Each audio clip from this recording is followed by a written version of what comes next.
Vamos ao mercado de commodities com Maurício Bellinello. Vamos lá, Davi.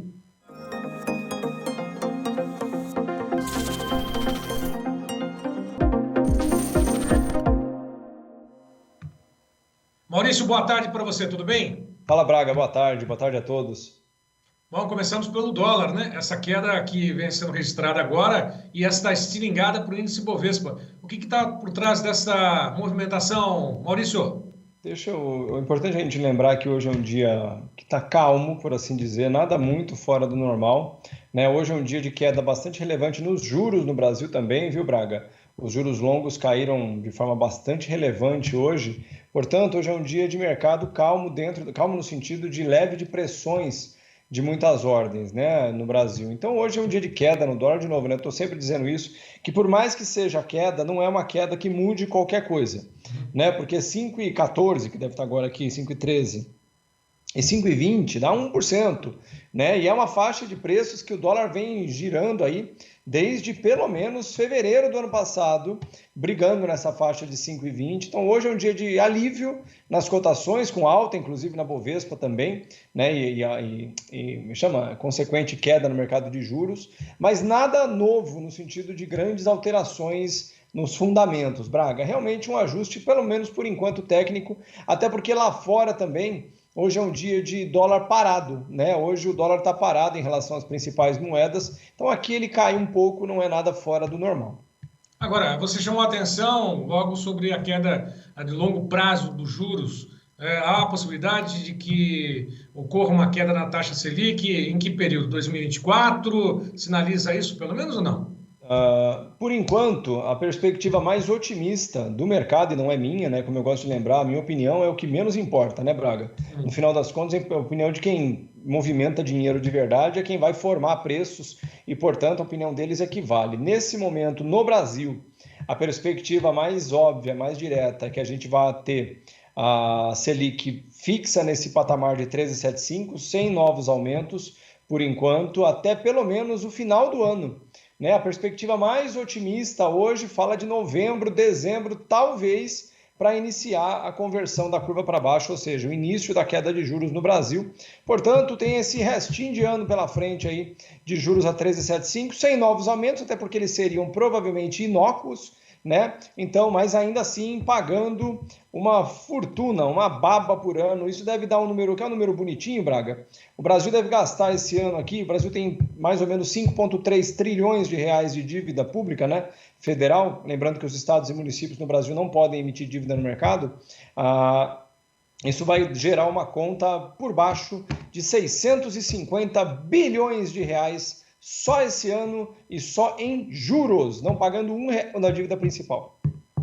Ou seja, pagando, emprestando, aliás, pedindo empréstimo para poder pagar essa taxa de juros aí, para muita gente embolsar essa fortuna, sem dúvida nenhuma. Um bom negócio nesse sentido. É maior do que todo o nosso orçamento federal, só para você ter uma ideia. É brincadeira, né? Bom, mas vamos lá.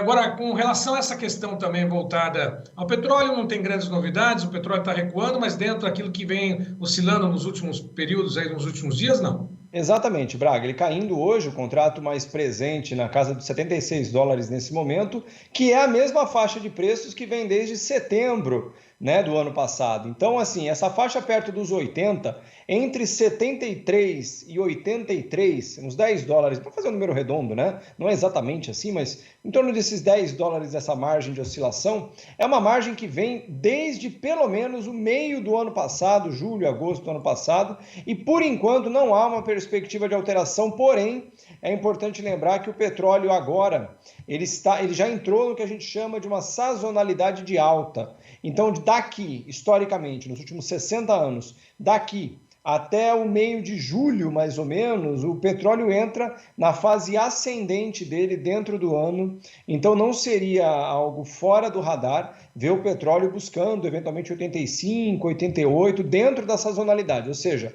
não é mudança alguma de fundamento, inclusive é algo normal para ele. Porém, nesse momento, a recessão americana, que vem se asseverando, né, vem piorando no sentido dos efeitos dela, vem mostrando sua cara e, obviamente, quando a gente tem uma recessão na locomotiva do mundo, isso puxado pela recessão ou pela redução do ritmo na segunda locomotiva, que é a China, o petróleo tem grande dificuldade de se mexer, porque ele basicamente é um termômetro da atividade econômica.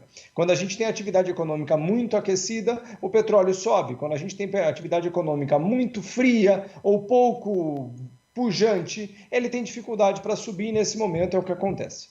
Bom, e com relação ao café, nós temos aí o principal hoje, aliás, a destaque, a queda acentuada para a cotação do café. Isso tem como explicação uma demanda menor ou é um movimento técnico na tua avaliação? Bom, ele fez um grande movimento, né, Braga? O café nos últimos 2 meses, ele veio ali no início de janeiro, perto da virada do ano, de US$ 1,40 mais ou menos, US$ 1,45 a libra-peso, ele chegou a bater US$ 1,95, né? É uma alta ali de 40% na cotação do café. E depois de um movimento tão forte quanto esse, Braga, nada mais normal, por assim dizer, eu estou pegando aqui os dados em tempo real, né? De que a gente tenha um movimento agora que a gente chama de realização depois de uma forte alta, né? Também é importante lembrar que entre março e maio é o que a gente chama de topo da sazonalidade de preços do café, tá? Porque a partir de abril, maio, entra a safra brasileira de café. Obviamente o mercado é inundado, por assim dizer, ainda que esse ano seja bienalidade negativa, né? Ou seja, é uma safra menor esse ano normalmente, mas, ou seja, nós já devemos estar próximo do topo, pelo menos até o momento, do que veremos esse ano no café, né? Até porque a quebra da safra do café esse ano não veio, não teve geada, choveu pra caramba no sul de Minas ali, então a safra deve vir boa, ainda que, obviamente, por ser a bienalidade negativa, no ano na sequência, que a gente teve uma quebra enorme por causa da seca no sul de Minas, isso não vai normalizar os estoques e, portanto, em linha com o que eu venho falando há alguns meses já, me parece muito improvável ver, eventualmente, o café perdendo US$ 1,30, né? Mas nesse momento mesmo é o que eu falei, nós estamos perto do topo, a sazonalidade de queda só vem a partir de maio, mais ou menos, Braga.